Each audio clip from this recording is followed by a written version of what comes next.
Hello and welcome back to the Tank Observers podcast. My name is Jackson McCarty, as always joined alongside by my co-host Chris Spar. And Chris, first off, happy National Tight End Day. Yeah, that's a thing. Apparently so. Heard it on a broadcast, so we're running That's with right. it. And two, what are we doing today?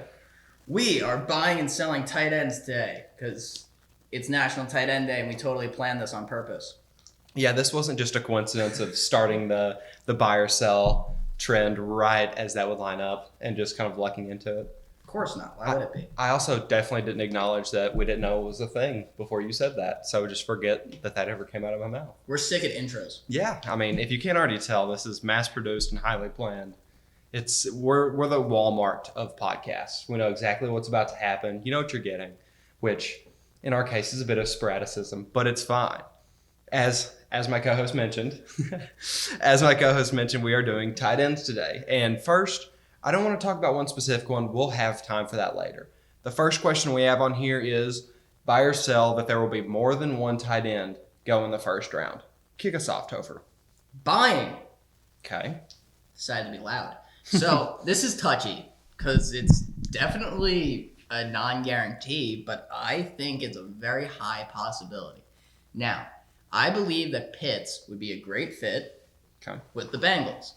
So as long as Pitts goes early, and we're expecting the Bengals to have an early pick because they're the Bengals and it's a thing they love to do. Somewhere in that top 10 area.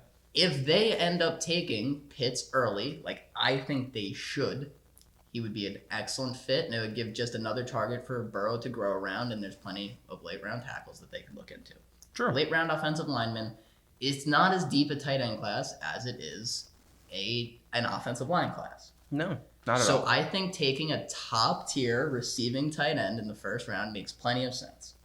While the credit to how shallow the tight end class is this year is due, I'm looking at other shallower classes, like how interior offensive lineman is a bit shallow this year. Linebacker, not great once you get past Parsons and Dylan Moses, there we go, from Alabama. I think that different positions with, first of all, how talented their tops are and with how shaky the latter half of them are, I think that's going to push two tight ends out of the picture for the first round. We've seen it happen multiple times. Hawkinson and Fant, recently Evan Ingram and O.J. Howard. Yes. There's a bunch of different examples of it happening. This year just doesn't feel right to me. Well, I can see, albeit I'm barring some potential free agent moves. We don't know where other tight ends might end up. Very true. But I believe that Pat Freiermuth could be a second tight end that winds up going in the first round. He is talented. He's very strong. And I think he could potentially find his way into the first round alongside Kyle Pitts, maybe as a later pick, like you saw Hawkinson go very early and Fant fell late. Right. I believe this is a very strong possibility for this class. I like the idea of it, and I'm a huge Pat Freiermuth guy, as you'll get to hear a Gronk. little bit later. But a lot of those teams in the mid to late 20s, they're focused on finding that one last piece and going for that championship. Now, how often are those teams, is the tight end that missing piece? Plus, you're looking at the teams right now that could fall in that range. You're looking at Kelsey. You're looking at O.J. Howard if Tampa Bay runs deep. You're looking at Mark Andrews. George Kittle if the Niners rebound. The only teams that it would really make sense to me are like Seattle and picking off different spots with that, but I think they have too much defensive problems to focus tight end. So a lot of it is just observing the surrounding that is going on with it, and I'm putting it on the back burner for now. Definitely think Freiermuth, if he doesn't go top 32, he will be one of the premier guys entering day 2. Yes. I did say this would require an interesting scenario, and it would also bar several free agent possibilities. What if Gronk came out of retirement and was like, hey, I'm going to stick around for another 3 years, and doesn't get extended by Tampa or something along those lines? Just says, hey, I'm going to Seattle. Is Cam Brate still on Tampa? He is, and Njoku could also be traded out somewhere. How does Tampa have 3 starting tight ends? The same way they have Antonio Brown now alongside Mike Evans and Chris Godwin and Scotty Miller, who was not playing awful. It's terrifying. Yeah. Team. And so scary. The same way they have LaShawn McCoy, Ronald Jones, and Fournette. They have decided that they really want to win, in case you have not noticed. They're really chasing it. But you've heard our perspectives on those first ones. Let's move on to number 2. Is Kyle Pitts a better prospect coming out of college than TJ Hawkinson just a few short years ago? Am I starting? You can. Okay, so I am saying yes. Why not? I love this guy, Kyle Pitts. He has my whole heart. I have bullet points for days on this guy. He is he is outstanding. He reminds me of just this receiving big body tight end. He's fast, he's tall, he's got weight to throw around too. He's not one of those generic big Kyle Rudolph, not going to get you a lot of yards after the catch. No, he is big, strong, tough, and once he has the ball, he could keep going. He reminds me of Greg Olsen. How he was just this big, he was a thick boy, and he still had wheels. Yeah. He is not necessarily the best blocker, and he's not even going to be he's likely not to be a 3-down tight end because of that, unless he learns how to. He could definitely pick it up. He's got the frame to block. He has the frame to block, but he doesn't do it. He doesn't care enough yet. He doesn't block yet. He's going to figure it out. He'll figure it out. You got to start blocking. O.J. Howard had to figure it out. Very true. He did. And he did figure it out. He's good at it. But he can run in the slot. He can do a lot of things. He could run exactly what Greg Olsen did for Carolina for whatever team he winds up on. So I have a floor for him as high as Jordan Reed. I don't see him ever dipping below that Redskins Jordan Reed. Not this second tier tight end that's on the 49ers now. He probably should have retired, if we're being honest. He should have retired. He didn't though. And now he's on the 49ers. And frankly, he had a good game the week that George Kittle went down. He still played well. But yes, I was between Jordan Reed and Vernon Davis for this, but I don't think he's got those. He's not. I don't think Vernon Davis. That's a legendary tight end. That's a high floor. Well, yeah, exactly. Yeah. So my ceiling, I believe I mentioned his name earlier, Mr. Greg Olsen. I can absolutely see him hitting those heights. The seventh floor crew MVP. If you haven't seen that music video, or if you haven't heard that song, I strongly advise you to check it out. But returning to this, I like Kyle Pitts as a prospect. I really do. He's the modern tight end. Yes, outstanding. He's kind of like what Chase Claypool was meant to be. You remember how people were asking him, would you switch to tight end once you got to the league? Because they already had Cole Kmet at Notre Dame, so it made sense for him to have stayed as that X receiver. But once you were looking at the people in the NFL, you were like, you know what? This kid's a tight end. But Kyle Pitts is already at that spot, but he plays very similar to what we saw Claypool doing at Notre Dame because he's such a big body. He can slide out of that tight end's position and just bully corners with his frame. He can bully linebackers with his speed. But here's the thing. I don't trust that blocking enough. TJ Hawkinson was just a great blend of both modern athleticism and that old, I'm going to throw you into the ground tight end. And he was doing it with another first-round caliber tight end behind him.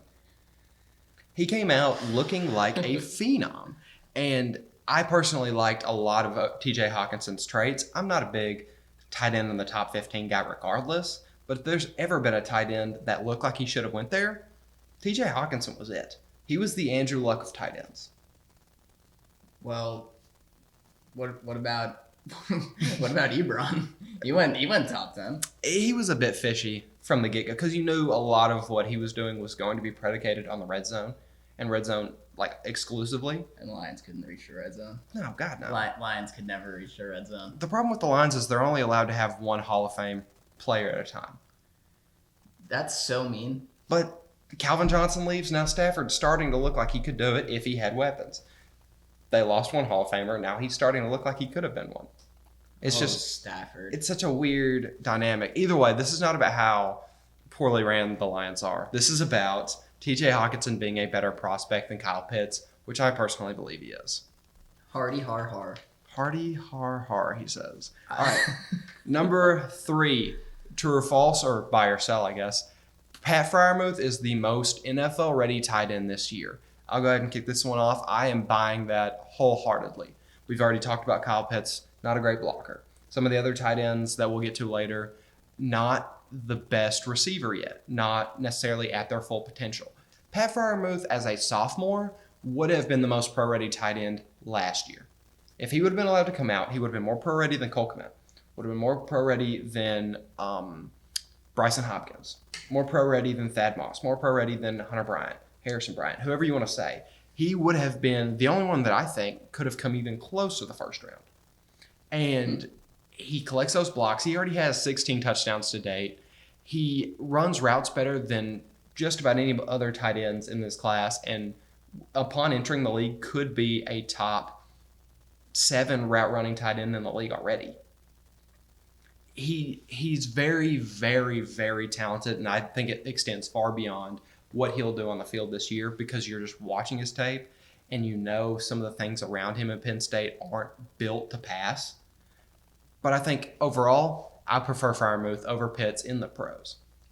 Is it my turn? It is. You can take it. Now, I don't necessarily disagree Okay. with anything you said. Yes. Except for potentially the route running. I think it's a little sloppy just because he's a thick boy. He's a very, very large man. Yes. He runs simple routes very well. His outs and his ins. And I think when he gets to deeper routes, his footwork gets a little shaky because he's so far downfield that, frankly, at this point, if you just chuck it, he's likely to catch it anyway. Fair. Maybe he's just not trying as hard. I don't know. It's things that, perhaps he'll notice in tape that I don't. So I'll give him that. But now, when we're discussing baby Gronk here, I don't necessarily think that his blocking and his overall well-roundedness at the tight end position is going to put him above Kyle Pitts for me. Now, I do think he's a great tight end, and they're probably like here and here. But that gap is where I have Kyle Pitts over him. Now, I think that there's enough space in his game to improve. Just his overall strength and his jump ball ability, his blocking, it's all outstanding. And his simple routes, definitely he can create after he gets the ball using his thick boy body. So he's a stud. I just think Kyle Pitts has a step up on him because he has a much more polished receiving game. He's basically just a receiver at the tight end position. He is remarkable. So for me, I'd say that he's another one that just has such a high floor. I think we all remember when Tyler Eifert had his at least Pro Bowl caliber season. I don't know if he made it to the Pro Bowl. I'm not 100% sure either. But I have his floor being at least a Tyler Eifert level, and his ceiling is Heath Miller, because Heath Miller is another one that just excelled in the red zone. He was a blocker, and when he ran his simple routes, he'd catch it, and you just lower his shoulder into little baby corners. He does remind me a lot of Heath Miller in that sort of what I was hitting at with TJ Hawkinson, that good athleticism mixed with what you would have seen from a 90s tight end, where they're willing to get down and dirty and they're willing to fight for everything. Heath Miller was a 90s tight end playing in the 2000s. Just bully balling little corners. But yeah, that I can understand both sides of that one with Freiermuth, just because the talent level between those two and number 3, who we're about to hit on, is so very clearly, or maybe not talent level, but production level, and knowing exactly what you're getting. Guys like Brevin Jordan don't have that benefit, which brings us to number 4. Brevin Jordan's athleticism can carry him to a top 40 pick. Buy or sell, Topher? No, he can't. I was going to say this. I was going to say this when we were talking about Pat. Okay. I was going to say it's not that I'm, so not impressed with him, because I am. I just actually think Kyle Pitts has a step up on him. But when it comes to Brevin Jordan, I'm so not impressed. There it is. And it's just because he's just Steven Sullivan with increased targets. He's not anything special. He's just an athletic tight end who catches passes, and he just gets targeted on this team. He gets a lot of targets, so he's going to have production. It's just how it is. It's a give and a take. And his hands are nothing to gawk at. He runs overall sloppy routes. He's just faster than the people guarding him. And when he doesn't, he's strong enough to get up over those guys. So I'm not arguing that he's not athletic and that he doesn't at least have, a talent, because he's a starting caliber tight end in college football. Right. So it's not that he's not good. He's just not going to be a top 40 pick, maybe a late second, maybe get into those thirds. It depends if people actually want tight ends. It's not always, the most popular position. No, it's far from a guarantee that he goes very high at all. But I'm joining you on the sell parade here, but for very different reasons. I don't dislike him as a prospect. It's just that from what we've seen so far, it's going to have to come with more production, and he's on track to do so. He's already got 32 catches and 287 yards. Those 32 catches, only 3 shy of what he had all of last season. But look at Albert O. I don't even want to make an attempt at the last name, if I'm honest with you. But you know who I'm talking about. Plays at Denver now, from Missouri last year. He was heralded as what was supposed to be one of the top tight ends in the class, but he fell to the fourth? Somewhere in there. Fourth or fifth. He fell from that because his production did not match his athleticism. You can have all of the talent in the world, but if you cannot make it happen on the field, then you get left behind. There are a ton of 6'4" receivers or tight ends that can run a 4.5. What are you bringing to the team on the field? How are your hands? How is your route running? How is your blocking? He needs to figure out his specialty for one, and he needs to start raising how others perceive the ones that he has not chosen as his specialty. He needs to round out that game a bit more for me to feel comfortable saying he's a top 40 pick. I do think he'll go before the end of the second round, though. Ooh. Yeah. Okay, well, I'm going to give you my floors and ceilings. Go for it. Because for him, I think his floor is Ladarius Green. If anyone that watches this knows who that is, he was the most broken Madden player in Madden 19 or 18. Frankly, he's out of the league now. I forgot when he retired, but he retired at 26 because the Steelers cut him and no one else wanted him. He couldn't get rostered. So he's just out of the NFL now. But he was just a fast tight end, and basically what I just described Brevin Jordan as. I say his ceiling is David Njoku. Now we haven't even seen David Njoku's ceiling, but if you can imagine what he is right now, being that he's not even the starter on the Browns at this point, because Austin Hooper is a beast, and that's just how that is. So pay a lot of money, you better not sit him. Exactly. You're not gonna bench big contract Austin Hooper there for David Njoku, who again we still haven't seen this guy's ceiling, and he's already benched. I feel bad. But that's where I'm putting Brevin. He's athletic, but he just doesn't have it. I agree at minimum with the ceiling because I think he could follow a similar track. Maybe he could be Njoku if Njoku found his ceiling, which we're all very aware he is a high ceiling guy that just hasn't been able to find his footing yet. But yeah, I think that works out for the better. Now, it's the time of the video where we pick a prospect that we think could be a diamond in the rough. You want it or you want me to take it first? I'll do it. Go for it. Jeremy Ruckert out of Ohio State had 142 yards in his sophomore season. But something tells me that this guy's going to be a champ. Mainly because he is a smarter, not harder type player from what I've seen. Although he makes some ridiculous catches because that dude has just crazy strong hands. He's like a bricklayer. It's nuts. The one-handed catches are out of control. He looks like just I keep saying it, but it's so funny because it's just for tight ends and O-linemen. Get ready for a next video, too, because it's an O-lineman one. He's such a thick boy. He's like thick boy Odell. So for this guy, he's just so good at taking advantage of open space because if he didn't have it, for one thing, he wouldn't get any yards after the catch because he's not a particularly quick. He's not a quick boy. He's a thick boy. So he's so good because he's just open, and then if you're watching his tape, he catches the ball and there's just 20 yards in every direction. You don't know how he got there, but he got there, and it's amazing. Maybe he doesn't even know how he got there. Maybe he's probably doesn't. He probably just ran around and he's like, "Oh man, look at all this space," and then he gets another 15 yards. He could be Jamarcus Russell-ing it as a tight end. He's not real sure what's going on, but he's making things happen. He runs it, and then he's got great hands, and he can block too, and he's an amazing red zone threat because he is awesome at that fake block and release, and he just rolls off. That's probably how he got all 4 of his touchdowns. It's remarkable.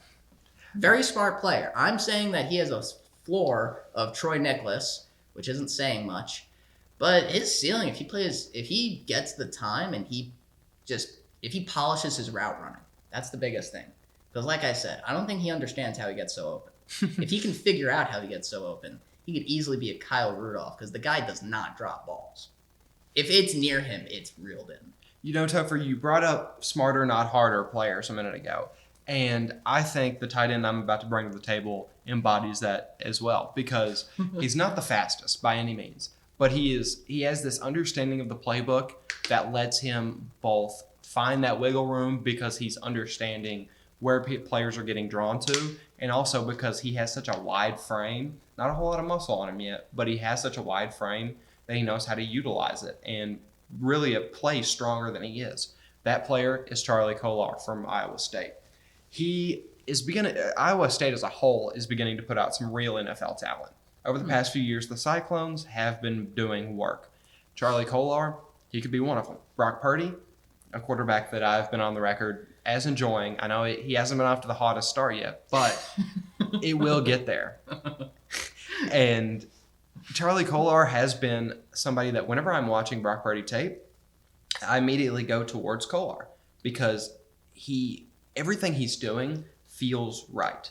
He's really hard to bring down, for one, and that's even without the muscle.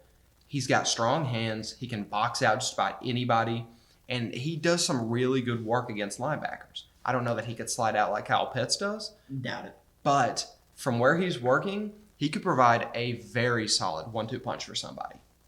That would be. I mean, I'd love it. I always run 2 tight ends in Madden. I know it's probably not very on topic, but it is in my mind, so I said it. And I hate to say it to you, Charlie, but just the fact that he said not the fastest, I immediately already doubt that you can actually go out wide. Yeah, you've So already. you should stick to that inside. Maybe at max slots for like drag routes and run plays. You've already been scratched off of Topher Spar's Madden 22 franchise modes. I hate to tell you this, but that is all we have for today's show. As he mentioned a minute ago, we will be doing a lineman next time. So if you're big in the trenches, stick around. You'll get to see a little bit of that. But let's go ahead and wrap this thing up. As always, I'm Jackson McCarty. Chris Spar. We'll see you guys next time.